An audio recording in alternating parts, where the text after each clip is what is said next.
Olá, bom dia.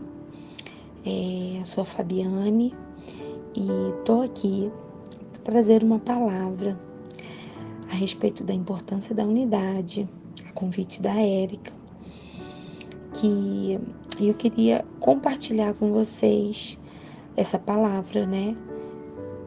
A respeito dessa importância, né, da unidade, da igreja, da comunhão, da congregação.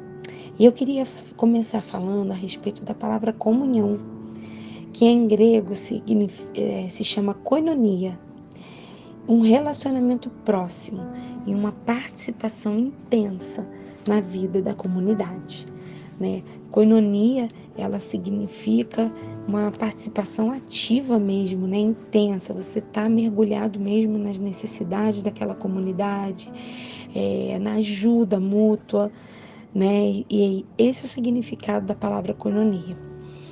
E eu queria ler com vocês um texto que se encontra em Atos 2, 42, a partir do 42 até o 47, que diz assim: E todos se dedicavam de coração ao ensino dos apóstolos, à comunhão, ao partir do pão e à oração. Havia em todos eles um profundo temor, e os apóstolos realizavam muitos sinais e maravilhas. Os que criam se reuniam num só lugar e compartilhavam tudo que possuíam, vendiam propriedades e bens e repartiam o dinheiro com os necessitados. Adoravam junto no templo diariamente, reuniam-se nos lares para comer e partiam pão com grande alegria e generosidade, sempre louvando a Deus e desfrutando a simpatia de todo o povo. E a cada dia o Senhor lhes acrescentava aqueles que iam sendo salvos. Quando eu leio esse texto, eu fico muito maravilhada com essa igreja, com essa comunidade, né? E eles vendiam aquilo, eles eram desapegados, eles eram totalmente desapegados das coisas, porque a necessidade do outro falava mais alto do que as suas próprias necessidades. E tudo estava dentro de um pensamento único, né? Deus, Jesus, né? Os ensinos que Jesus deixou, e era um ensino que tinha que ser passado, né? E o texto fala que dentro dessas práticas o Senhor a cada dia o Senhor lhes acrescentava aqueles que iam sendo salvos. Então as pessoas iam participando dessa, e a comunidade cristã, né, a igreja, ela ia crescendo, ela tinha o seu crescimento. E dentro dessa palavra, dentro desse tema, eu queria ressaltar a importância de cada pessoa, que cada um, embora vivamos, ou deveríamos viver, nessa unidade de espírito, né? Todos com um só pensamento, todo mundo com o mesmo foco, que é Cristo, e é fazer a vontade de Deus. Temos funções diferentes.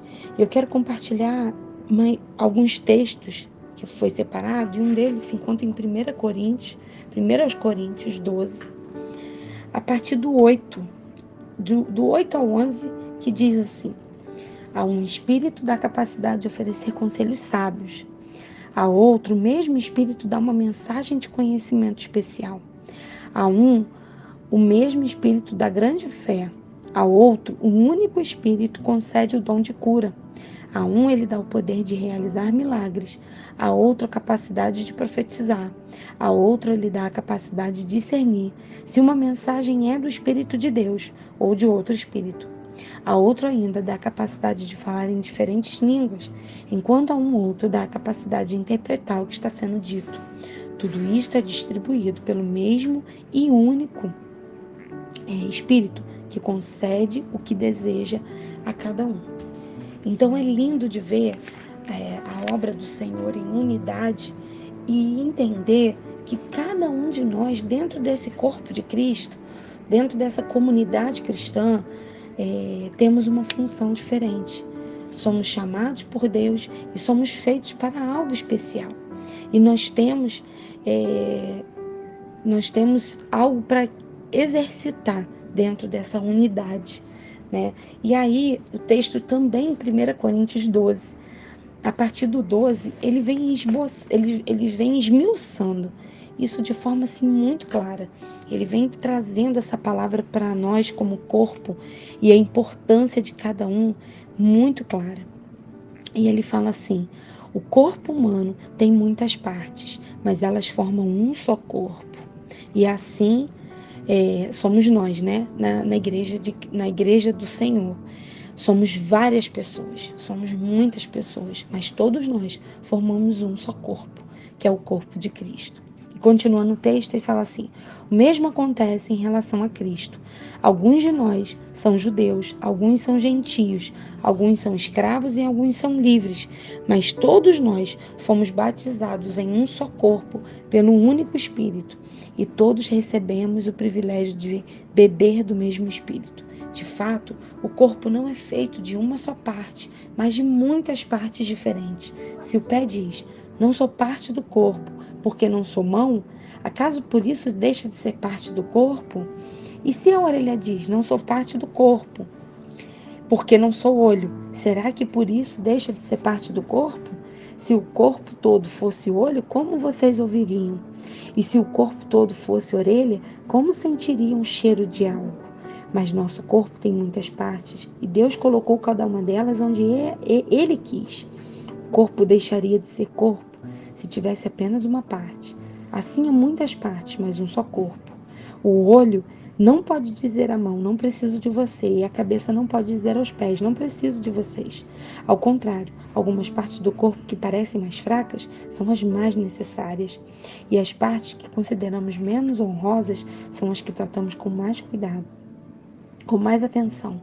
Assim protegemos cuidadosamente as partes que não devem ser vistas, enquanto as mais honrosas não precisam dessa atenção especial.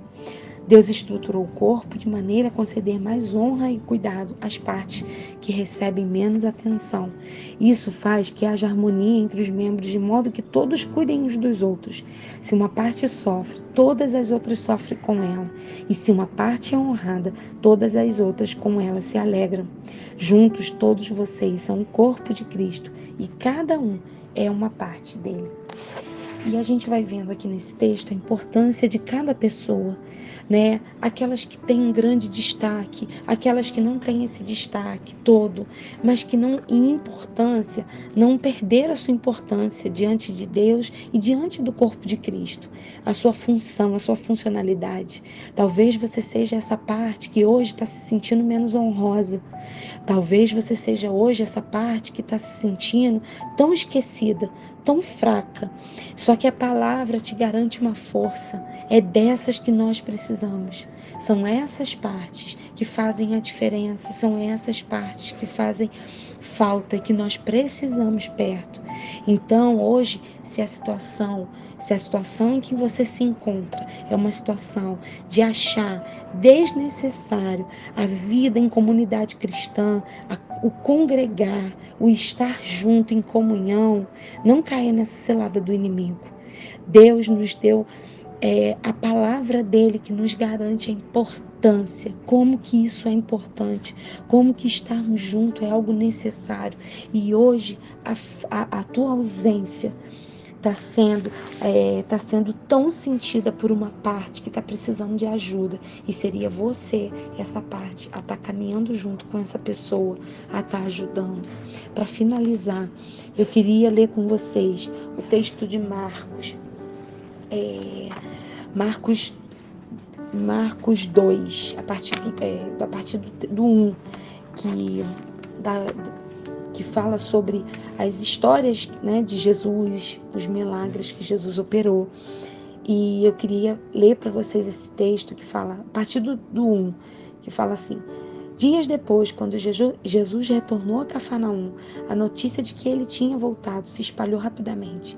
Em pouco tempo, a casa onde ele estava hospedado ficou tão cheia que não havia lugar nem do lado de fora da porta. Enquanto ele anunciava a palavra de Deus, 4 homens vieram carregando um paralítico numa maca.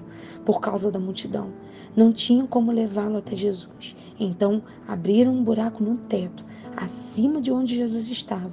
Em seguida, baixaram um homem na maca, bem na frente dele. Ao ver a fé que eles tinham, Jesus disse ao paralítico: Filho, seus pecados estão perdoados. Gente, esse texto me maravilhou. Quando o Senhor me deu esse texto para falar, eu fiquei maravilhada e fiquei pensando em mil coisas, né? Mil aplicações. E você já carregou alguém no colo? Uma criança é fácil de carregar, mas um adulto? Imagina carregar o adulto em sua maca. É muito difícil. E aí a gente vê esse homem que ele não tinha, ele tinha uma necessidade, um impedimento de chegar até Jesus. Ou ele precisaria de alguém que buscasse Jesus e levasse até ele, ou ele precisaria de pessoas que levassem ele até Jesus. E foi isso que aconteceu, né? E foi isso que aconteceu. Você imagina se esse homem escolhesse viver de maneira só. Se esse homem escolhesse falar, não acho necessário. Não acho necessário a ajuda do próximo. Eu não acho necessário andarmos juntos. Eu não acho necessário ter ninguém do meu lado. Ele não ia receber o milagre de Jesus. Hoje, a pessoa na maca pode ser você. E precisa de ajuda para que algumas pessoas te levem até Jesus de volta. Te levem a esse encontro. Não caia na cilada do inimigo achando que estar em casa você está buscando ao Senhor da mesma forma. Você pode ter teu devocional, você pode ter teu momento de oração, mas a unidade, corpo, estarmos em comunhão, isso faz toda a diferença. Isso nos fortalece dia após dia, isso nos traz um renovo espiritual. Nós ouvimos palavras que nós precisamos, o Senhor traz respostas através da vida das pessoas. Quantas vezes nós estamos tão fracas e quando chegamos, às vezes até sem vontade, na comunhão, né, na congregação, e nós recebemos do Senhor um refrigério, uma palavra que nos dá essa resposta, esse carinho que a gente precisa. Então, nesse momento, eu quero orar por você. Eu quero clamar ao Senhor pela sua vida. E que se você hoje se encontra nessa situação, né? Se você hoje se acha um pedaço do corpo que, se não estiver dentro da unidade do corpo, não vai fazer diferença, que o Senhor te livre desse engano, que o Senhor te traga para a verdade da palavra dele, em nome de Jesus. Senhor, nós te louvamos e te agradecemos por tudo que o Senhor tem feito, por cada palavra, por cada pessoa, por cada desafio enfrentado, que o Senhor tem nos fortalecido. E nesse momento, Senhor, eu quero colocar diante de Ti, Senhor, as minhas irmãs. Senhor, eu não as conheço.